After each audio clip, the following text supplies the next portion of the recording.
So it had a huge mental toll on me being at home, having female pronouns and being called Ashley.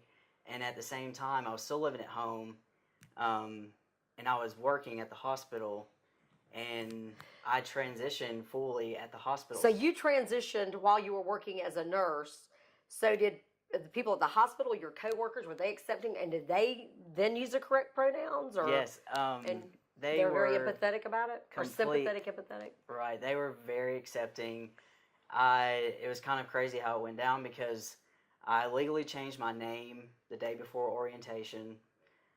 I remember, of course, I remember all this time frame, and then, of course, I also remember, watching it, because you were so, you were not, on social media, you were not doing it as you're promoting yourself as such. You were just simply telling a story is really what you were doing. And I really got on social media more so because I didn't have any resources around here and to connect to any other trans people, so I felt very isolated.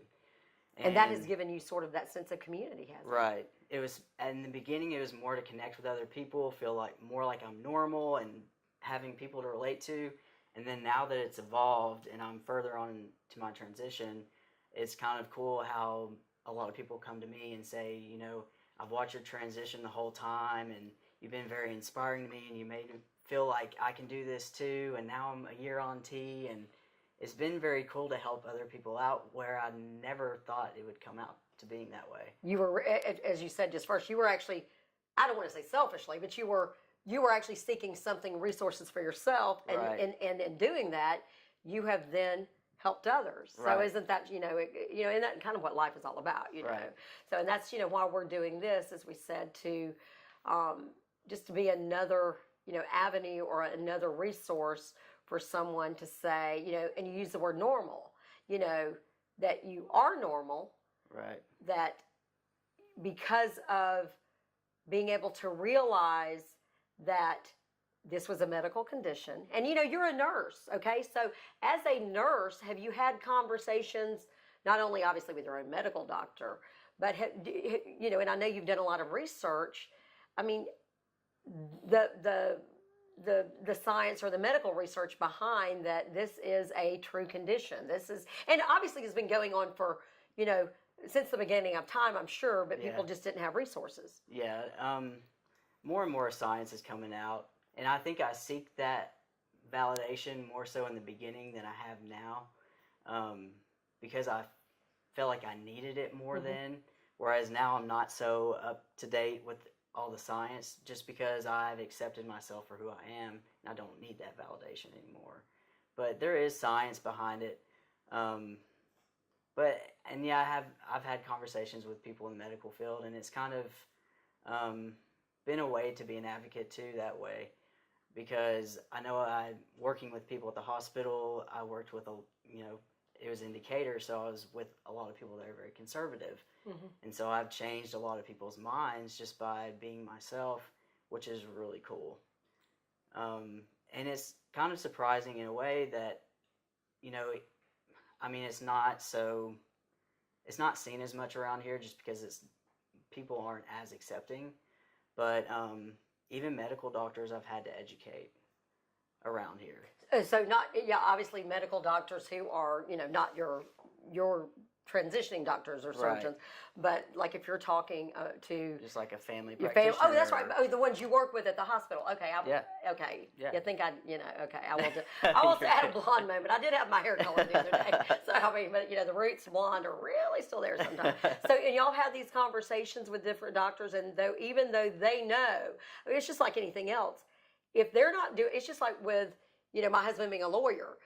He may, Alan may know a certain part about this law, but if he's not reading or understanding about this law, he's not versed in it. So if a doctor's not versed in, what is the correct term? I just always say gender identity. Yeah. Is that just the correct term? I guess that would be the medical term. Yeah. So they may not be versed in it, so because I've actually had some conversations in, as I'm talking to different people, even around just like you, and, when someone would say, what do you think about the thing? Well, first of all, I'm like, what do you think? I'm pretty open about what I think about it. What do you, not only do I think that, have you read the science? And I'm pretty sure you should since you're a doctor, you know. Right. And so, okay, so we said that we wanted to talk about your coming out to your family, that whole process. Y'all, even within, it's not some conversation that someone said, let's sit down. But it seems to me that the way your parents treat you shows sometimes that's even more important than someone sitting down and saying, okay, Asher, we're going to do this, this, this, this, and this. Right.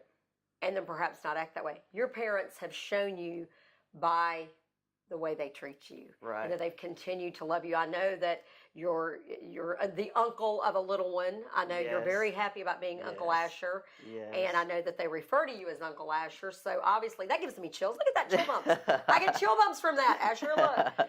So that's something that's really important to you.